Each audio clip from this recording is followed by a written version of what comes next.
健全なる魂は健全なる精神と健全なる肉体に宿る。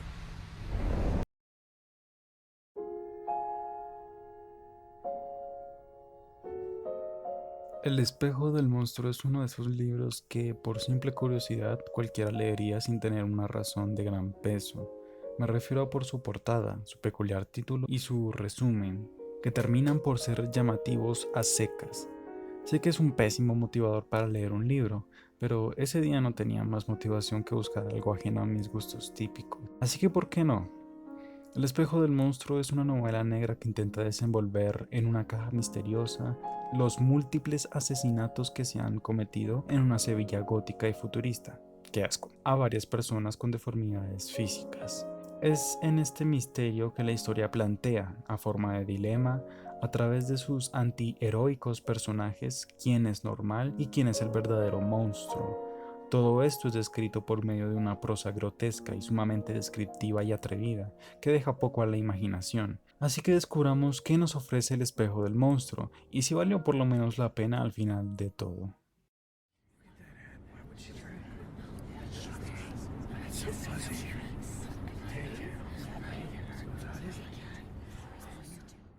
Empecemos por lo bueno, lo único, bueno y rescatable. En parte, la prosa. El autor usa un muy versado lenguaje que hace disfrutable y entrañable la historia. Además, considero un sólido acierto el que sea narrada en cortos capítulos, todo esto haciendo que el libro sea de fácil digestión si no te lo lees todo de seguido. Pero resulta que este lenguaje usado termina siendo demasiado descriptivo. Se describe con grotescas palabras lo grotesco de la situación, su inmundicia y podredumbre, ya sea los personajes, el ambiente, las escenas de crimen y demás. Y eso no tiene nada de bueno, porque mientras que sí logra su objetivo de ser desagradable y transmitir esa sensación al lector, no vamos a considerar a las caricaturas para niños como obras maestras solo porque mantienen entretenidos y apaciguados a los niños, porque eso es estúpido. Todas esas descripciones terminan generando repudio en el buen sentido porque se sienten inmersivas cuando hablamos de escenas de asesinato, pero también en el mal sentido porque son muy constantes. No puede pasar un capítulo sin que el autor mencione lo grotesco que es algo, generando apatía y desensibilización en quienes leen. La obra tiene escenas de sexo que en simples palabras no tienen punto. Describe escenas de violación y de sexo entre personajes con malformaciones corporales y lo hace con un lenguaje grotesco. Y si le suena que estoy repitiendo mucho esa palabra, pues es de la misma forma que se siente el libro, por lo que no importa si acierta en hacerte sentir asco porque no hay razón de ser para dichas escenas, provocando así que en gran parte del contenido de este libro sea grotesco por ser grotesco, sin propósito aparente, por lo que todo termina siendo superficial y cansino, o sea,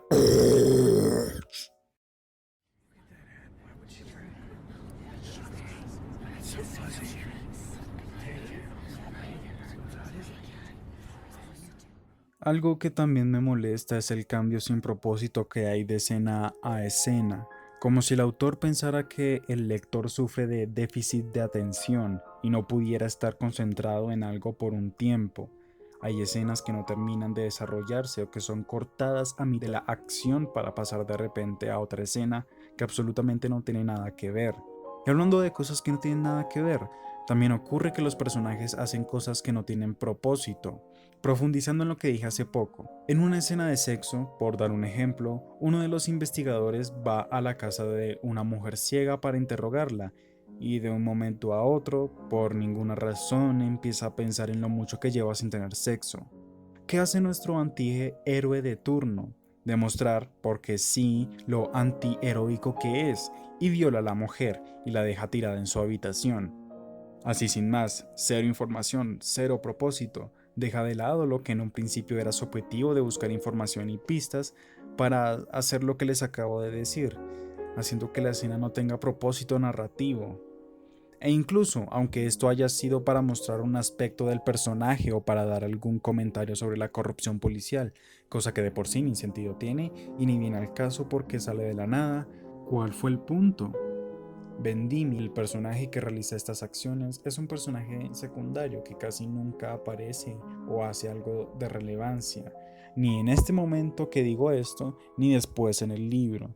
Puedo entender, de todos modos, que varias de estas acciones son metafóricas. El libro se llama El espejo de monstruo porque los personajes que se dice son normales terminan haciendo monstruosidades, haciendo que aquellos que se presentan en un inicio como normales terminen siendo monstruos en su interior.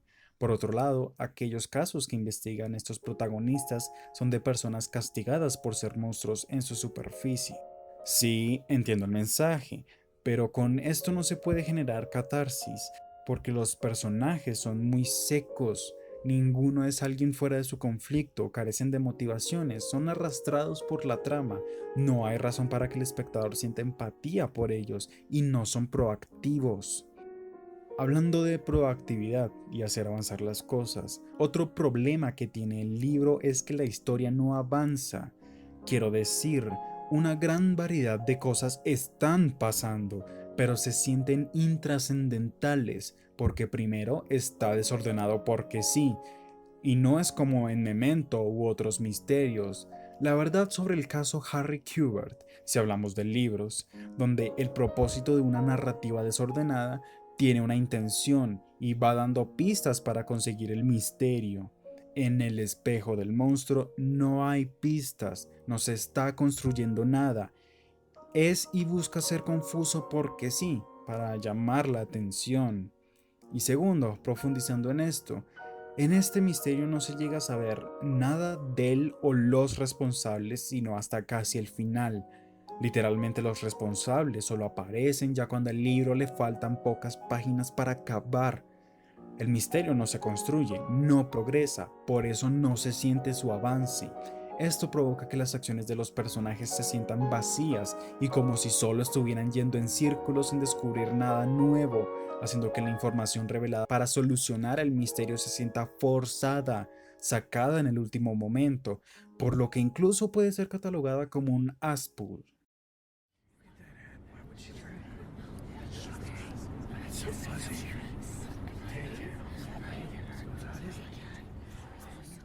Me agradan los antihéroes, pero este libro no parece entender lo que esto significa.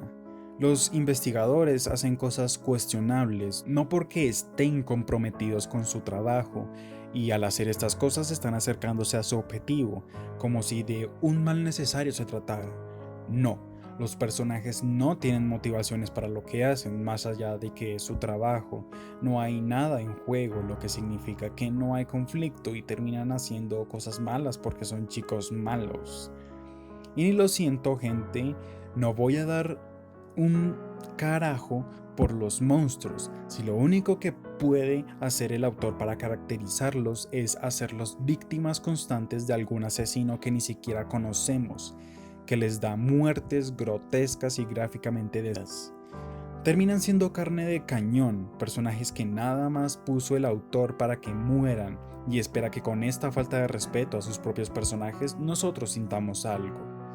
No es como en El jorobado de Notre Dame, historia en la que sí se da tiempo e intromisión al personaje de Frollo. En El espejo del monstruo, los monstruos aparecen solo para morir, o ni siquiera eso, pues aparecen ya muertos y meramente para describir una escena de asesinato, ni siquiera siendo sus propios personajes herramientas argumentales, pues como ya dije, la historia realmente no avanza porque no se descubre nada.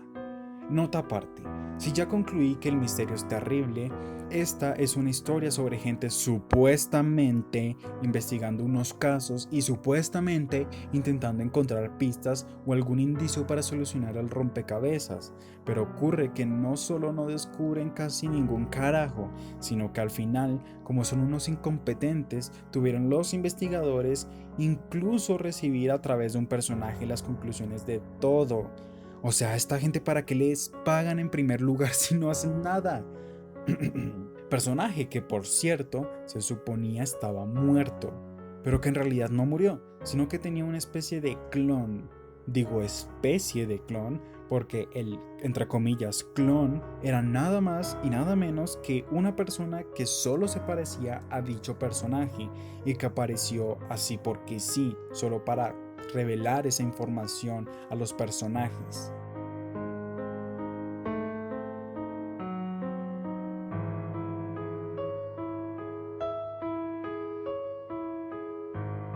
Y al final uno puede inferir, sí, inferir, porque el libro ni se digna en mostrar o dar alguna señal de lo que voy a decir, que el asesino hizo lo que hizo porque es un ardido, que no pudo superar el bullying que los de su tipo, los monstruos, le hacían cuando eran niños en el orfanato.